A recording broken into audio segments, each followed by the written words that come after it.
అదేమంటే దీక్షలో ఉండి కూడా మా మీద ఆవేశపడిపోతున్నారు. అసలు సరుకు లేనప్పుడు ఎక్కువ ఆవేశం వస్తుంది. నిజంగా నిరూపించే దమ్ముంటే ఆవేశం రాదు. ఆరోపణ కూడా విపరీతమైన ఆరోపణలు. ధర్మారెడ్డి గారి మీద ఆరోపణ, సుబ్బారెడ్డి గారి ఆరోపణ, మరి మా కరుణాకర్ రెడ్డి గారి మీద ఆరోపణ, జగన్మోహన్ రెడ్డి గారి మీద ఆరోపణ. అయినా మాకు ఆయనకి ఏం పెద్ద మాకేం కోపాలు లేవని. కోపాలు లేకపోతే ఇదేం పని? ఎక్కడో మీకు అంతర్గతంగా ఏదో కక్ష పెట్టుకున్నారయ్యా. కక్షను వదిలేయండి. చంద్రబాబు వదలడుగా, మీరన్నా వదలండి. ఒక మంచి ఎందుకంటే భవిష్యత్తు కలిగిన నాయకులు కదా. ఇప్పుడే డిప్యూటీ సీఎం అయ్యారు. భవిష్యత్తులో ఏమవుతారో చెప్పలేం కదా.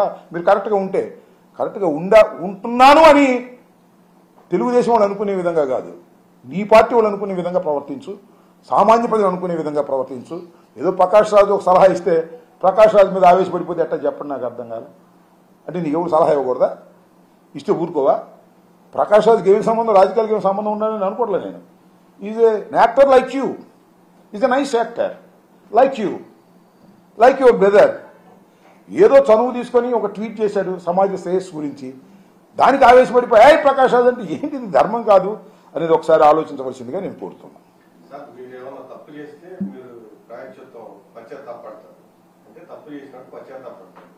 ఇప్పుడు ఆరోపణ వాళ్ళే చేసి వాళ్ళే ఈ దీక్షలు చేస్తున్నారంటే దానికి అర్థం ఏంటి? చెప్పా కిందగా హంగామా చేసిన ఆరోపణలో పసైనప్పుడు సౌండ్స్ ఎక్కువ మోగిస్తున్నారు.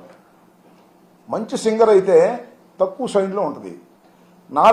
నాలాంటోడు పాటలు పాడటం మొదలయ్యాడుకో దరువులు ఎక్కువ అవుతాయి. ఎందుకంటే సరుకు లేదు కాబట్టి. ఆయనకి వదిలేద్దాం. పవన్ కళ్యాణ్ గారికి, ఆంజనేయ స్వామి భక్తులైనటువంటి శ్రీ పవన్ కళ్యాణ్ గారికి మీరు అడిగిన ప్రశ్నకి 11 రోజులు ప్రాయచిత్త దీక్ష అని చెప్పి సినిమా షూటింగ్లో పాల్గొనడం తప్ప రైటా? ఆయనకే వదిలేద్దాం. పాల్గొమను. ఇప్పుడు అది ఆయన విఘ్నతకే వదిలేసే ప్రశ్న తప్ప మళ్ళీ గొడవ పెట్టుకోమని మీ సంగతి తెలుస్తా అంటున్నాడు. ఎందుకు వచ్చిన గొడవ బాబు మాకు? ఇప్పుడు ఆయనతో మేము ఎక్కడ గొడవ పెట్టుకోం. హరిహర వీరమల్లు ఆయనతో గొడవ పెట్టుకోగలం మేము.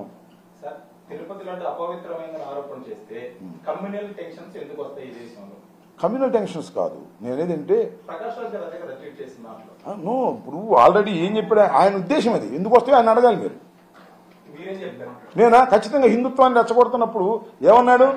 నేను ఒక మాట చెప్తానబ్బా నాగరాజు, ఇదే క్రిస్టియన్ దేవాలయం జరిగితే ఊరుకుంటారా అంటే ఏంటిది? What is this? What this? Pawan Kalyan అనడం లేదు నిన్న. ఆంధ్రప్రదేశ్లో మెయిన్ హెడ్డింగ్ వచ్చింది రాలేదా? అందరూ క్రిస్టియన్స్ హిందూస్ బాగానే చక్కగానే బతుకుతున్నాం కదా, మనం ఏం కొట్టుకోవట్లేదు కదా. ఏంటిది ఆ డైలాగ్ ఎందుకు వచ్చింది? నేను హిందువును కదా, నువ్వు హిందువు కదా, నేను తిరుపతిలో గుండు కొట్టుకోలేదా? అఫ్కోర్స్ చంద్రబాబు ఇప్పుడు కొట్టుకోలేదు, అది వేరే విషయం. ఏంటిది? మా తండ్రి సరిపోతే నేను గుండు చేయించుకున్నాను శుభ్రంగా. సాంప్రదాయాన్ని పాటించామే. మనం పుట్టడం హిందువులుగా పుట్టాం. అది మనం కోరుకుంటే పుట్టలేదు. మన చిన్నప్పటి నుంచి మన హిందుత్వాన్ని మన తల్లిదండ్రులు నేర్పారు. ఫాలో అవుతున్నాం. తిరుపతి వెళ్తున్నాం, దండం పెట్టుకుంటున్నాం, కూర్చొని సార్ గుండు చేయించుకుంటున్నాం, వస్తున్నాం భక్తితో. దీన్ని ఇంతవరకే పరిమితం చేయాలి తప్ప ఏదో కమ్యూనల్ టెన్షన్స్ ఉన్నట్టుగానే కమ్యూనల్ టెన్షన్స్ క్రియేట్ చేయడానికి ప్రయత్నం చేస్తున్నారని మరి ప్రకాష్ రాజు అన్నాడు. వాతావరణం కూడా అలాగే ఉంది. ప్రకాష్ రాజు చాలా సార్లు మోడీ మీద, హిందుత్వం మీద ఆరోపణ చేసిన వ్యక్తి ఈ రోజు అపవిత్రం జరిగిందని దాని మీద ఆయన ఎక్కడ కూడా ఎంక్వైరీ చేయమని కానీ ఇంకోటి కానీ డిమాండ్ చేయట్లేదు కదా. అదే చెప్పాడు కదా, ఎంక్వైరీ పవన్ కళ్యాణ్ డిమాండ్ చేస్తున్నాడు కానీ ఆయన డిమాండ్ చేయలేదు కదా.